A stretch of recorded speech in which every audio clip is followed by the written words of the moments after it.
Podcaster Joe Rogan says that Ukrainian President Volodymyr Zelensky wanted to appear on his popular podcast, The Joe Rogan Experience. But the comedian announced this last week on his Thursday episode of the podcast that was not taking place. Let's watch. Zelensky tried to come on. Whoa! Yeah, they tried to get Zelensky on. I was like, "What are you talking about?" When you get an offer for somebody, they must come at your bookers or whatever. Do you like stop and like, hold on, let me think about this, whether I want to be part of the story 100%. Or not, whether it'll be interesting or not? Well, I wanted to stay out of the presidential election. A community note on X indicates this quote is misleading. Zelensky did not offer himself as a guest, but someone pitched the Ukrainian president to him as a guest. Moreover, this did not just happen, it happened some time ago. Rogan's latest remarks comes just days after Rogan sparked some controversy by suggesting that Zelensky is part of a group that is, a quote, going to start World War III. Zelensky says Putin is terrified. Fuck you, man. Fuck you people. You people are about to start World War III. While Zelensky has yet to publicly weigh in on the discourse, X is erupting. Independent journalist Kyle Becker posted, Joe Rogan reveals he shot down an interview with Ukrainian President Volodymyr Zelensky. This is why he's one of the best in the business. You gotta love it. Political commentator Ian Yeager chimed in saying Joe Rogan is a legend, but some feel differently. Political activist Drew Pavlo tweeted, Zelensky should go on Joe Rogan. I'm not even kidding. He can speak with passion and conviction, and any fair-minded person who listens to him can speak for 3 hours about what the Russians have done to Ukraine, and they will come away supporting Ukraine. He will change Joe Rogan's mind. And actually, I just saw that Zelensky has agreed to go on the Lex Friedman podcast, Yes. and they're going to stream it on X, Right. and I think Lex is going to go to Ukraine to make that happen. So that would be a great idea because, look, Joe Rogan has been very critical of Zelensky and the approach of the Ukrainian government. I share many of those criticisms. Frankly, I do not want to start World War III. I'm very irritated with Joe Biden's decision to allow Ukraine to start sending long-range missiles into Russia itself as we're on the verge of the Trump administration coming in and trying to wrap up this war very quickly, get a peace deal so that people stop dying. This seems like Joe Biden is willfully trying to make that as difficult as possible in the last days of his presidency. So I take the point very strongly about avoiding World War III, but Zelensky should be able to, if you think free speech is a good thing, and we have people on here on my program we disagree with all the time, and that's part of how free speech works. So would have no problem with him making his case on the Joe Rogan podcast. Now it's Rogan's show, and he doesn't have to have on whoever he doesn't want to have on. So, oh well. Yeah, I don't have any issue with Zelensky going on Rogan. Honestly, if I were Rogan, I might actually take up that offer if it were offered. I think that Rogan is creating the space in the media for different perspectives to come together. That's part of his brand. If he starts getting to the point where he's only bringing on guests that he agrees with, that would very much undermine his credibility. What set him off is what you've pointed to, which is this decision by Biden to allow Ukraine to send missiles into Ukraine. That is troubling. Into Russia, excuse me. Yeah. Which is troubling on many fronts, not the least of which is that Biden is on his way out. There are risks of escalation, and I think that's very much helped shape Rogan's perspective over the last week or so. So I think it would be fine for Zelensky to come on and make his case, and I think the Lex Friedman podcast, we definitely need to tune into that too. Yeah, I will want to hear what he has to say. Lately, Zelensky's done some interviews that suggest to me he's aware that Trump wants to clearly have peace, and he said, well, he wants to have peace too, but he wants to, hold on to all of Ukraine. It seems to be, I'm sure he probably knows, what he says publicly is different, but he knows that this might involve territorial cessation to Russia.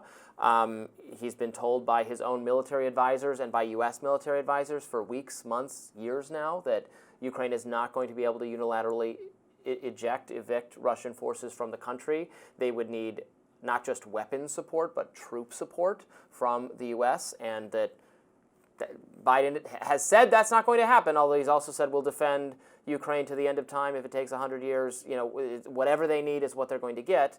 I certainly don't think there's an appetite among the American people to put troops on the ground there. Zelensky would probably like that, but our job is to certainly say no to that. And I would hope that Congress would have to declare war on Russia to do that, which sounds crazy and would in fact be the start of World War III.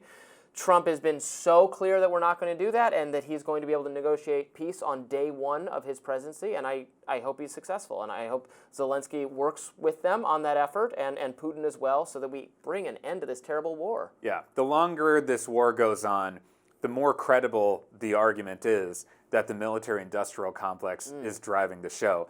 And that's part of what Rogan is responding to. He's very concerned about the influence of the military-industrial complex. The people who are anti-war and wanting fewer armed conflicts are amazingly going more to the political right and affiliating with Donald Trump. Incredible. When I ran for the U.S. Senate in Wisconsin, the Ukraine issue, the war started while we were running, and I immediately highlighted an anti-war position, which I think is the true heart of the Progressive Democratic Party, the Russ Feingolds of the world, who helped, who voted against the Iraq War, for example, in the early 2000s.